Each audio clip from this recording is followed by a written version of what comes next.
Hey everybody, welcome back to the Broken Slow RC channel. Today we've got coffee, and that's important. But we're also going to talk about Scx24s. I have more than one, as do I think a lot of people that get into the micro crawlers. You may not have more than one Scx24, but you probably also have either, a Red Cat Ascent 18 or a TRX 4M or one of these other offerings from various companies out there. I got the JLU edition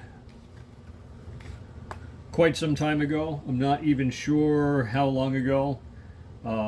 It has been a really fun truck to own. I've got some other footage that's on the channel already regarding, the monster truck version of this. There's a video in the shorts you should go check out. That was a ton of fun. I've started converting it back into something that is a more serious crawler effort. I have this bag of parts already collected for that process, and I'm actually waiting on a couple more parts that have not yet arrived before I dive into it. I kind of just want to do it all at once. It's halfway there. It's usable right now, but it is what it is, and it's not done. It comes with this remote. This remote we are all very familiar with. There's a lot of vehicles from Horizon that come with this same remote, and it's entirely serviceable, does the job, stands up on its own on the desk. In this case, workbench, what have you. But after that, to add to my collection as part of a barter arrangement, I then went and got this C10, which is essentially the same truck with a different body on it, but this is a older version of the Scx24 as far as I know, and that came with this radio, which this is the only one of these that I own and have ever owned, and as far as radios go, it is fully functional. At this point, it's aged enough that the foam on the steering wheel, I need to put a dab of glue or something on there to stop it from sliding around. It's got your basic trims and stuff. What it doesn't have is a throttle trim, which is available with the radio that comes with the JLU. But it also stands up on the desk all by itself and is really convenient. And both of these crawlers have been great. They've been a lot of fun. I do think that, in order to get maximum fun out of these things, that these both do require some upgrades. The steering servo is probably the worst of all of it, where it's functional, but it's radically underpowered, especially if you plan on adding, heavier wheels and tires. That's going to be like number 2 on the list of things you have to do to get those heavier pieces to move around. But now, as of today, we have number 3. Number 3 is very exciting. It comes with the Spectrum SLT2 radio, which I am very familiar with. I have one on the Arma Fury. I have one on my latest Axial 1/10 scale Coyote, which I've actually taken off the Coyote and put that on my Dumbo rig for better adjustability and more access to channels. And that is really my only complaint with this as an RTR radio, is I would rather have seen the SLT3, so that if you wanted to add a winch or lights or anything else that requires an extra channel, you don't also have to buy a new transmitter, a new receiver, potentially a different speed control, because all of these come with a 2-in-1 and the winch or the lighting or whatever else you were going to put on that third channel, because that makes that first step a much more expensive part of the process. So, like I said, we've got the C10, we have the JLU, and now, because one of the easiest ways to sell me anything is to make it lime green, we have the Gladiator in this glorious lime green color, and it's very exciting because not only does it have all these cool scale details with the interior and half a driver, you know, you've got your sand ladder inside, there's a couple of shovels and you know, a high lift jack, gas cans on the other side. Like, it is a really cool looking truck. One thing I did notice is that my particular version of this, for whatever reason, the wheel set that is on here in that silver coloration is the one that is shown in all the advertising on the black and the white, but is not the wheel set that traditionally comes on the green model. The green model has these wheels in the box art, which would be more green. But honestly, for the price that I paid, I have zero complaints about anything. I did spend a little time driving it around, and one thing I will say right out of the gate is this white JLU came with this 2-in-1 ESC. The C10 has a black label 2-in-1 ESC, and this has the new Spectrum 2-in-1 ESC that goes with the SLT2 remote. And low speed, like control, getting started off the line in a slow crawl without a big jerking motion and that kind of thing. The newest ESC that they put in this is by far the best, without question. It also doesn't make nearly the amount of noise that the black label one does in the C10. And the JLU kind of falls in the middle on everything. They changed out the way that you get into it. Instead of having a body clip and a single post that comes up in the middle, now it is Velcro.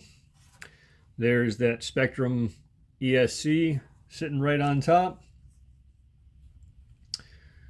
Yeah, so now it is a Velcro body closure. They do supply you with the mount if you wanted to convert it over to the single pin hood system that is on the JLU. I am more likely, I think, to switch it over to magnets at some point, but whatever. One of the other major differences is now you get oil-filled shocks, which is a lot of fun. There's a lot less bouncing. Ultimately, to me, this is designed as like out of the box, more of a class 1 style trail rig, more than a, you know, serious rock crawler. And so that kind of implies to me anyway that there's going to be like some, you know, more dirt road, traveling at greater speed kind of activity.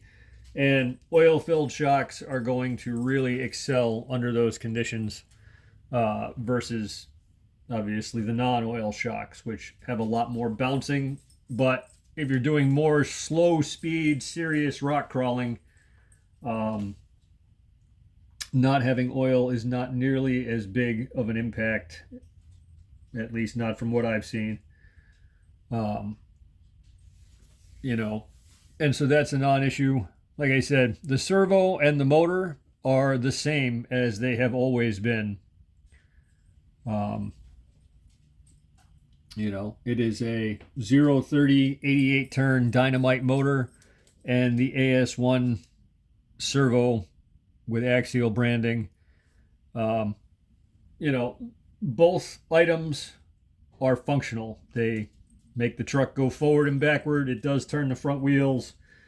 Both of which, especially, you know, once you get off of nearly flat ground and start crawling around, once you get stuck in your first kind of sticky, difficult to navigate rock crawling type situation is where each of those components is going to fall short. You know, underpowered, as well as, you know, like trying to move the truck to a more favorable line using that steering servo to lift the front end.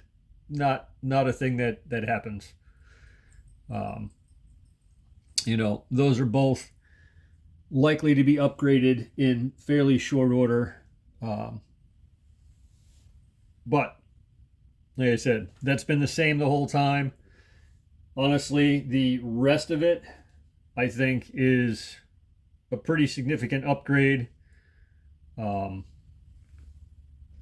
Between the oil shocks and the ESC.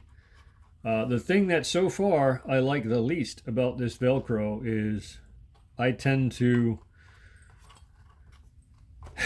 really want to be very fussy about getting the body closed up and the grill centered, because with the Velcro you can shift right to left and have it, you know, basically unevenly distributed, which is going to matter the most in a flexed front suspension type thing where you want to have even spacing and clearance on both sides. This absolutely is the least capable of all three of these rigs in the stock format as far as how much flex you can make it do before, you know, you have two wheels on the ground instead of 3 to 4.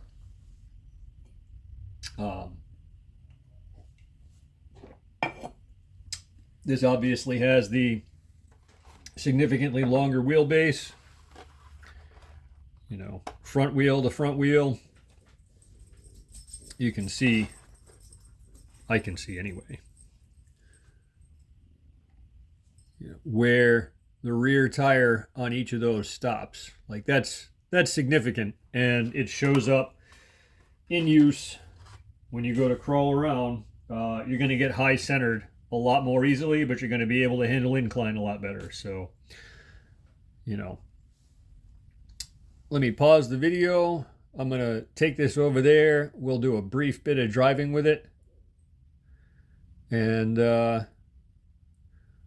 we'll, I'm sure, come back and revisit this thing a little bit more once I've done some work on it. So yeah, this is the same obstacle I had set up for the C10. I was trying it earlier. I already know that I am not going to get over these rocks the same way that I did with the C10. This would need some suspension mods for sure. It basically winds up getting high centered on that point that sticks up. And so, you know, for the purposes of keeping YouTube happy and not going over time, I am not going to, you know, bother failing at that on video right now.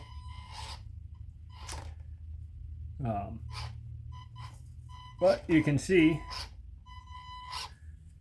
it can do a fair amount. About 47 degrees, which, you know, we're going to find out very shortly. I think it can pull it off, even in its absolutely stock form. You can see there's plenty of room there in between the bumper for the approach angle. Like, that's a non-issue.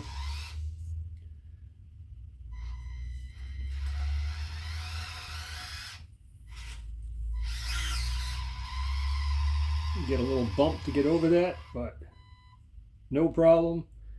And then, you know, the hill brake feature is excellent. There was almost none, or certainly very little, rollback to be seen there.